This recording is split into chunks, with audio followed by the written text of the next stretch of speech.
कटौती समझ रहे हैं कि जैसे तो बाप गद्दी पर बैठा था बेटा बनेगा, अब तो दे चुके हैं रामगढ़ उपचुनाव में, अगला जवाब भी तैयार रहेगा। वे जो सरकार अपने आप को झारखंडी सरकार कहती है वह सबसे ज्यादा किसी को ठगने का काम कर रही है, तो हम सभी झारखंडी भाइयों को ठगने का काम कर रही है। सरकार झारखंडियों के हित में नहीं है। क्या बुरा परिणाम भुगतने के लिए हेमंत सोरेन तैयार, लगातार धोखा पे धोखा दिए जा रही है हेमंत सोरेन की सरकार।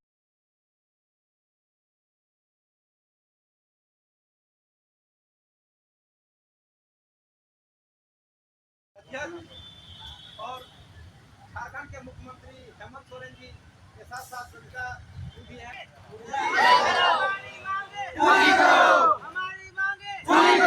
सेवक संघ जिंदाबाद, जिंदाबाद, जिंदाबाद।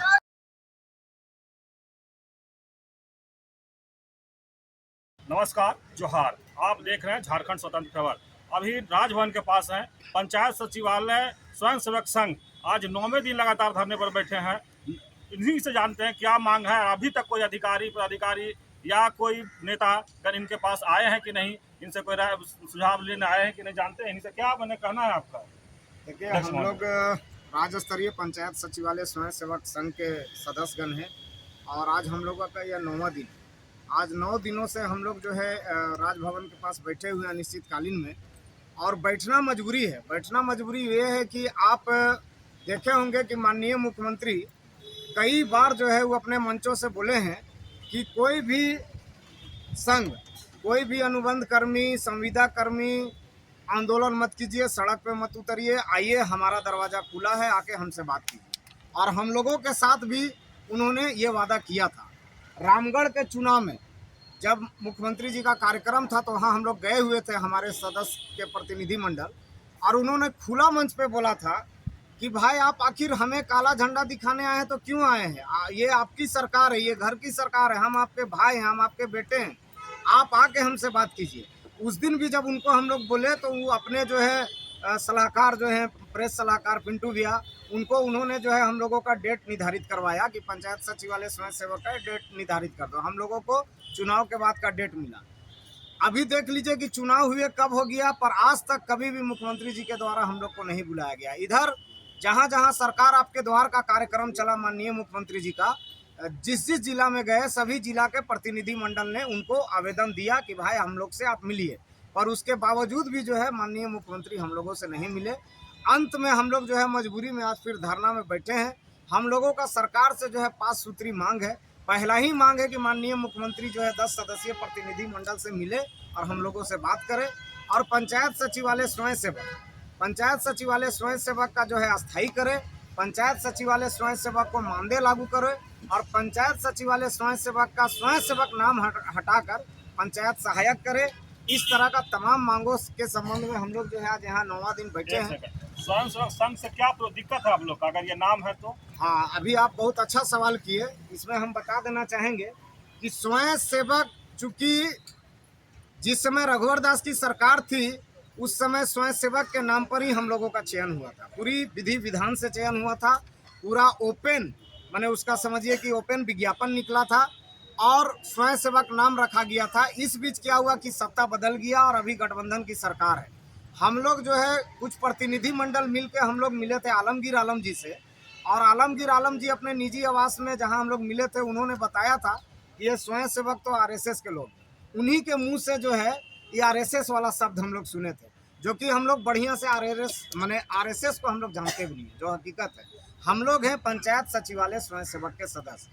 जब उनको हमने बोला कि आप हम लोगों का नियम बुलाकर, अपना नियम मंगवा कर हम लोग का फाइल को आप देख लीजिए कि हम लोगों का काम क्या है और आरएसएस के जो स्वयं सेवक होते हैं उनका काम क्या है। हम लोग बजाते रजिस्टर्ड हैं झारखंड सरकार में, हम लोगों का नियमावली बना हुआ है झारखंड सरकार में। उसके बावजूद इस तरह से पंचायती राज मंत्री का बयान आना ये बहुत शर्मनाक बयान है। और समझ लीजिए कि इसी की वजह से हम लोग चाहते हैं कि अगर इस सरकार को स्वयं सेवक के नाम से अगर आपत्ति है तो आप उसका नाम बदलकर पंचायत सहायक कीजिए। ये हम लोगों का महत्वपूर्ण मांग है इनसे। अगर इस सरकार में स्वयं सेवक संघ के नाम से दिक्कत है, इस सरकार, अगला सरकार जब आएगा तो बोले कि नहीं सहायक अध्यापक जो आप लोग ये सहायक जो रख रहे हैं नाम, उसमें दिक्कत हो जाएगा, बोले ना फिर से स्वयं संघ रख लीजिए। अगर इस तरह से चलते रहा तो आप लोग कब तक इसमें घुलते रहिएगा? नहीं चलेगा, नहीं चलेगा, इसलिए नहीं चलेगा कि हम लोग का पहला ही मांग है 10 सदस्यीय प्रतिनिधि मंडल की वार्ता। अगर माननीय मुख्यमंत्री ये बात बोल देते हैं हमारे प्रतिनिधि मंडल से कि नहीं नहीं आपके नाम से हमको कोई प्रॉब्लम नहीं है, तो बात खत्म हो गया। हम लोग फिर दोबारा उसको चेंज कराने का प्रस्ताव, हम लोग तो प्रस्ताव इसलिए दिए कि सरकार को आपत्ति है इस नाम से, हम लोग को आपत्ति नहीं है, सरकार को आपत्ति है कि ये स्वयंसेवक जो है आरएसएस के, इसके लिए हम लोग को दिक्कत है। दूसरा ये है कि देखिए मुख्यमंत्री से मिलने के बाद ही हम बाकी अपना 4 मांग को रखेंगे, क्योंकि पहला मांग है मुख्यमंत्री से, मुख्यमंत्री मिल ही नहीं रहे हैं। और अभी आप देखिएगा, अच्छा हम झूठ भी नहीं बोलते, आपको हम एक चीज बता दे रहे हैं, हमारे पास पूरा प्रमाण है। जिस समय अनुबंध कर्मी संविदा कर्मी का जिस समय विधानसभा के चुनाव में सोहराय भवन में माननीय मुख्यमंत्री का संवाद कार्यक्रम था, उसमें मैं खुद मौजूद था अपने प्रतिनिधि मंडल के साथ, और उनके साथ मिलकर जब बात हुई थी तो वो बोले थे कि देखिए सरकार बदलिए और पाइए अधिकार, अगर आप हम लोगों को सत्ता में लाते हैं तो 6 महीना के अंदर में झारखंड में अनुबंध और संविदा कर्मी का नामो निशान मिट जाएगा, सब अस्थायी हो जाएगा। आप वो तो चुनावी वादा या चुनावी समय में जो बोले, अभी आप लोग मुख्यमंत्री यहाँ चिट्ठी पत्री दे करके आवेदन दे करके मिलने का कहीं आप लोग किए हैं? कई बार, अभी मेरे पास फाइल है, अगर आप बोलिएगा तो हर वर्ष हम 3-4 लिट्टी हम दे चुके हैं, अभी प्रेजेंट में भी दिए हैं, आंदोलन से पहले भी दिए हैं कि हम लोग अनिश्चितकालीन में जा रहे हैं। बार बार होता क्या है कि जब जब आंदोलन करते हैं यहाँ के जो मजिस्ट्रेट होते हैं या जो प्रशासनिक अधिकारी होते हैं वो लेके जाते हैं, ओएसडी से मिलवाते हैं, ओएसडी भी टाइम देते हैं कि हाँ आप लोग को खबर करेंगे, पर आज तक खबर नहीं हुआ। हम लोग अपने तरीके से बहुत प्रयास किए। आज ही मुख्यमंत्री का कार्यक्रम चलता है रहता है क्या, तो कहीं आकर के बात को आप लोग रखते हैं कि हम आपके यहाँ जाते हैं तो आपके जो अधिकारी हैं वो आपसे आप तक पहुँचाते हैं बात की नहीं पहुँचाते हैं? बिल्कुल बिल्कुल, जैसे आप देखे होंगे कि बीच में आम जनता से भी मुख्यमंत्री मिलते थे, हम लोग भी एक आम जनता बन के गए हैं कई बार, और उनको बोले हैं कि सर हम लोग पंचायत सचिवालय स्वयं सेवक के सदस्य हैं, हम लोगों से आपने वादा किया था एक बार कम से कम 10 सदस्यीय प्रतिनिधि मंडल, चाहे अगर आपको लगता है कि 5 ही सदस्यीय प्रतिनिधि मंडल हो, एक बार मिल के हम लोग का तो जो दुख है, जो हम लोग बात आपको बताना चाहते हैं, कम से कम सुन तो लीजिए। हाँ हाँ आप लोग को खबर होगा, हाँ वो खुद बोले हैं कि हाँ आप लोग को खबर होगा, आप लोग को बुलाया जाएगा, पर आज तक कभी ऐसा। अब आते हैं झारखंड आदिवासियों का सरकार, अभी झारखंड का बेटा जो है कहलाते हैं मुख्यमंत्री हेमंत सोरेन जी, उनका सरकार है। आप लोग ही बोलते हैं कि झारखंड के हम लोग बेटा हैं, तो आखिर मिलने जुलने में क्या परेशानी आ रहा है? अब देखिए बात ऐसा है ना कि अभी बोलेंगे तो थोड़ा सा आपको भी थोड़ा डिफिकल्ट लगेगा। अभी माननीय मुख्यमंत्री हेमंत सोरेन जो है सरकार माने स्थानीय बेटा बोल के, क्षेत्रीय माने अपना बता के कि हम तो झारखंड के हैं, वो चीज बोल के सत्ता में तो आ गए। हुआ क्या, अभी आए दिन ईडी वाला रेड मार रहा है, आए दिन उनका कभी विधायक दायां बायां हो रहा है, तो वो सरकार बचाने में और अपना जो है मेरे ऊपर किसी प्रकार का केस ना हो ये सोच के वो अभी आपका अपने बचने में लगे हुए हैं। तो हम लोग का सुनेंगे का, वो तो चूंकि सत्ता में उनको आना था तो घोषणा बहुत प्रकार का किए थे। अभी आप देख लिए सर्वजन पेंशन योजना लागू हुआ ना पूरे झारखंड में, हम लोगों को अगर नरेगा से भी जोड़ दिया जाता, हम लोगों को सर्वजन पेंशन योजना के आधार पर भी कि हाँ भाई स्वयं सेवक काम कर रहे हैं, इनको कहीं ना कहीं जोड़ा जाए, सरकार का अंग है, किसी भी रूप में हम लोग को जोड़ा जा सकता। बेरोजगारी धन भत्ता देने का बात किए थे मुख्यमंत्री जी, आप बेरोजगारी भत्ता का स्थिति जानिए रहे, किसी भी प्रकार के पंचायत सचिवालय स्वयं सेवक को जोड़ सकते थे, पर वो कभी मिलना मुनासिब नहीं समझे और आज तक मिले नहीं। और हम लोग का ये आंदोलन इस बार लगातार जारी रहेगा जब तक कि माननीय मुख्यमंत्री हम लोगों से मिल नहीं ले और हम लोग का मांग पूरा नहीं हो जाए। अभी आने वाला समय में विधानसभा का सत्र चलने वाला, हम लोग विधानसभा का भी घेराव करेंगे। यहाँ पर राजभवन के पास बहुत लोग आए, 1 महीना 2 महीना हमारा अनशन भी करके गए हैं लोग। कल भी आप देखे हो कि स्टेट वाले लोग आए थे भारी संख्या में, उनको भी वहाँ रोक दिया गया, उनको एक प्रतिनिधि मंडल को जाकर के मिला दिया गया। तो क्या लगता है कि आप इसमें कहाँ तक सक्सेस हुई है? देखिए ये बात तो सही है कि रघुवर दास जी के समय में भी जब आंदोलन होता था तो लाठी का मार पड़ता था, पर ये वो सरकार थी थोड़ा समय देती थी तो तुरंत में लाठी चार्ज कर दे रही। 20 फरवरी को भी हम लोग के ऊपर लाठी चार्ज हुआ। ये लाठी के दम पे आवाज को बंद कराना चाहिए, पर ऐसा नहीं है। समय बहुत नजदीक है, 2024 आ रहा है। जिस तरह से ही बोलते थे कि सरकार बदलो पाओ अधिकार, तो पक्का बता रहे कि सरकार बदली हो अगर हम लोग का मांग पूरा होगा। माननीय मुख्यमंत्री को हम लोग एक आशा और उम्मीद के किरण से अभी भी हम लोग उन पर भरोसा किए हुए हैं कि हमारे प्रतिनिधि मंडल को बुलाइए, हम लोगों से बात कीजिए और जो मुनासिब आपको लगे, हम लोगों का 5 मांग आपको जो लगे अच्छा, आप हम लोग का अपना बात को समझिए और हम लोग का मांग को पूरा कीजिए, ताकि हम लोग फिर से दोबारा जो है आपको लाने का काम करें। आप लोग आज 9वें दिन अनिश्चितकालीन धरना पर बैठे हैं, क्या कहेंगे? मुख्यमंत्री से हम लोग का एक ही मांग है कि पहले 10 सदस्यीय टीम जो है उनसे पहले वो मिले। हम लोग चुनाव से पहले मुख्यमंत्री जी बोले थे कि हमारी सरकार जैसे ही बनेगी आप लोग को मानदेय दिया जाएगा, लेकिन अभी उनके मंत्री जो है आलमगिरी आलम और मुख्यमंत्री जो है उनका कहना है कि सादा पेपर आप लोग का बहाली किया गया। आखिर सादा पेपर पर हम लोग बहाली किया गया, उसका हम लोग का प्रूफ है, विज्ञापन निकला था, विज्ञापन के आधार पर हम लोग को बहाली हुआ है और 2016 से हम लोग कार्यरत थे। जब वो बोले कि सादा पेपर पर आपका बहाली हुआ, जो आपका पेपर जो बहाली में मिला था, उसका मंत्री जी को दिखाए? जी हम लोग जब ऐसा बात बोला गया था तो हम लोग जो मांग पत्र दिए थे उसके साथ विज्ञापन का फोटोकॉपी भी लगाए थे कि देखिए कि हम लोग का जो मांग है, जो बहाली हुआ है वो किस प्रक्रिया के आधार पर हुआ है। हम लोग का जो बहाली हुआ उसमें हुआ था कि विज्ञापन छपा था, तो उसमें मांगा गया था कि पंचायती राज विभाग में आप फॉर्म भर के जमा कीजिए। उसमें से 8 को सिलेक्ट हुआ था हर पंचायत से, 8 को में 4 को का छटनी हुआ और जो उच्च शिक्षाधारी। कितने दिन से आप अनिश्चितकालीन धरना पर बैठे हैं? देखिए हम लोग आज आपका 9वें दिन हो गया और 9वें दिन में देख रहे हैं कि हम लोग लगातार डटे हुए धरना स्थल पे, और टेंट का भी हाल देख सकते हैं बगल में। हम लोग यहाँ पे बैठे हुए हैं काफ़ी विश्वास के साथ, और ये झारखंड सरकार पे हमको बिल्कुल भरोसा भी है और आने वाले समय में हम लोग को मानदेय मिलेगा, क्योंकि हम लोग का एक ही मांग है, सरकार से कोई शिकवा शिकायत नहीं है। हम लोग पंचायत सचिवालय है 9 साल से लगातार 8 साल से काम करते आ रहे हैं, तो सरकार का जो मुख्य मांग है हम लोग का, सरकार अगर मानदेय अगर दे दे, नाम कुछ रख दे, राम रख दे, रहीम रख दे, कुछ रख दे, क्योंकि हम लोग पंचायत सचिवालय संघ वाले हैं और हम लोग 18,000 आपका जनसंख्या में, तो सरकार से एक ही मांग है कि हम लोग का एक मानदेय दे, उचित मानदेय दे दे। अगर ये सरकार उचित मानदेय दे देती है तो हम सभी संसद जो है इस झारखंड सरकार के साथ है, क्योंकि उन्होंने कहा है हिम्मत है तो हिम्मत है। रियली में हम सभी सचिवालय संस्कृति का हिम्मत है, आज भी है। सरकार से कोई शिकवा शिकायत नहीं है, एक ही मांग है पंचायत सचिवालय सदस्यों का उचित एक मानदेय हो हमारे सभी पंचायत समितियों संघ का। परिचय दीजिए। मैं अजीत कुमार चौधरी, पलामू जिला के। चलिए, आप भी राजभवन के पास बैठे हैं, क्या मांग है? जी, हम सभी पंचायत सचिवालय स्वयंसेवक संघ के साथी लोग आज 9वें दिन राजभवन के सामने धरना प्रदर्शन पर बैठे हुए हैं।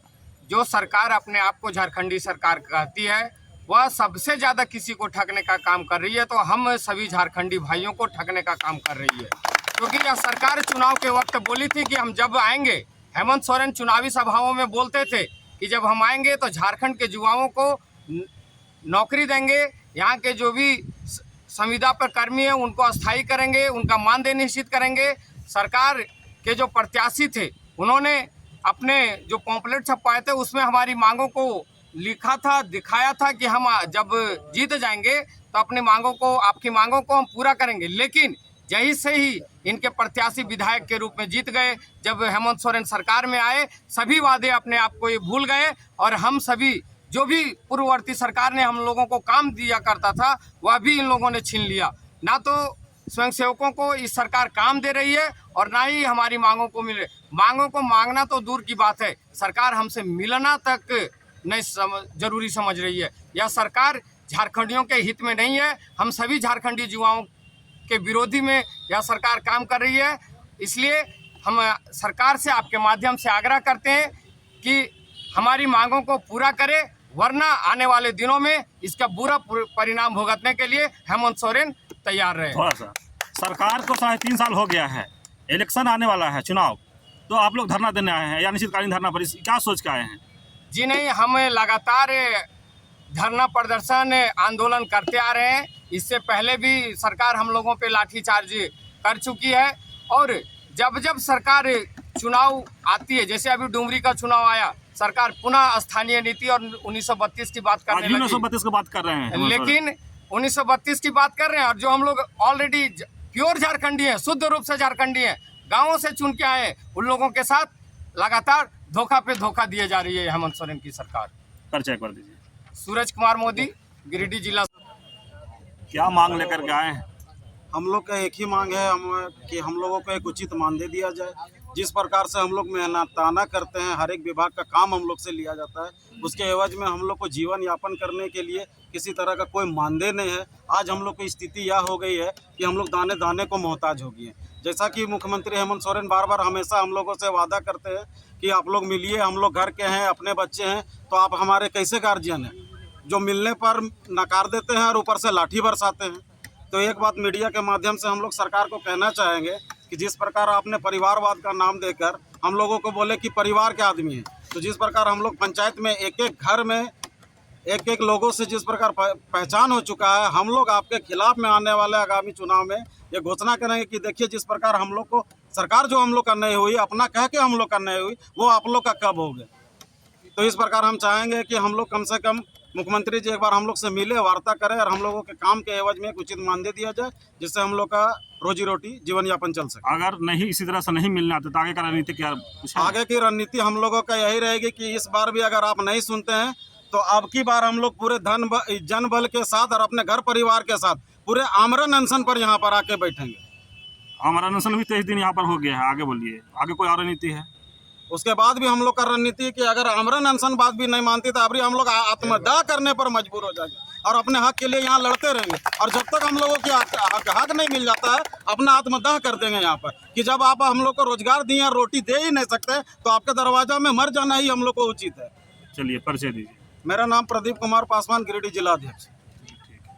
भी राजभवन के पास आए हैं अपने वेतनमान या जो भी मांग लेकर के, क्या कहेंगे मुख्यमंत्री जी? कब तक आपकी बात को सुनेंगे, कुछ अंदाजा है? देखिए, जहाँ तक अंदाजा की बात है तो हम सब मुख्यमंत्री से कई बार मिल चुके हैं। हम लोग चाहे दुर्मी उपचुनाव हो या कोई भी सभा हो, वहाँ भी जाकर हम लोग पर्सनली रूप से भी मिले हैं, कई बार बात भी किए हैं। उन्होंने एक ही शब्द कहा है कि आप लोग का विचार किया जा रहा है, लेकिन कब तक विचार किया जाएगा? हम सभी लोगों का उम्र 32, 33, 34, 35, किसी का 40, 45 पहुँच गया। अगर हम लोग इसी तरह से 8 साल 10 साल तक हम लोग ऐसे ही रहेंगे तो हम लोग ना, झारखंड सरकार पहला बात तो वैकेंसी नहीं देती है। अभी चुनाव आ रहा है तो वैकेंसी पर वैकेंसी निकाल रही है, तो हम लोग क्या करें? उस चुनाव में जाएंगे, पता चलेगा कि सरकार बना ना बना, जो वैकेंसी भरेंगे सब रद्द हो जाएगा, तो क्या फ़ायदा होगा हम लोग को? हम लोग इतना साल से काम किए हैं, तो सरकार को तो इतना तो होश होना चाहिए ना कि जो उतने दिन से काम कर रहे हैं तो उसको पेट कैसे चलेगा, उसका भरण पोषण कैसे होगा, उसका ज़िंदगी का हाल क्या होगा। वो तो अपना पीढ़ी दर पीढ़ी तो अपना राज सत्ता अपनाते जा रहे हैं, कहीं से भाई को उठा रहे हैं, कहीं से बीवी को, कहीं से किसी को उठा रहे हैं। क्या उसका जो सत्ता है, क्या वो बपौती नहीं है? वो अपने आप को बपौती समझ रहे हैं कि जैसे हमारे देश में राजा महाराजा लोग का शासन होता था, तो बाप गद्दी पर बैठा था, बेटा बनेगा, तो बेटा नहीं है तो बेटी बनेगा, तो यही हाल कर रहे हैं ये लोग। तो जनता चुन के भेजे उनको ना, जनता चुन के भेजे हैं, तो उनको तो ये होना चाहिए ना कि अगर यदि ठीक है, हम अगर शासन में हैं तो हमारी प्रजा के लिए भी तो हम कुछ सोचें। तो उनके हम प्रजा हैं, तो प्रजा को तो उनको सोचना चाहिए ना, इतना तो ख्याल होना चाहिए। लोक लिहाज तो यही होना चाहिए कि प्रजा को सताया ना जाए। तो क्या प्रजा इसी तरह से बैठे रहे, आंधी पानी आता है हम लोग धरना देते रहें, आंधी पानी में हम लोग सब ठिठुरते रहे, मरते रहें? तो इनका भी उनको जवाब मिलेगा। कब मिलेगा? एक जवाब तो दे चुके हैं रामगढ़ उपचुनाव में, अगला जवाब भी तैयार रहेगा। परिचय दीजिए, नाम। मैं बालदेव करमाली, पंचायत सचिवालय स्वयं सेवक संघ, झारखंड राज्य के मंच संचालक।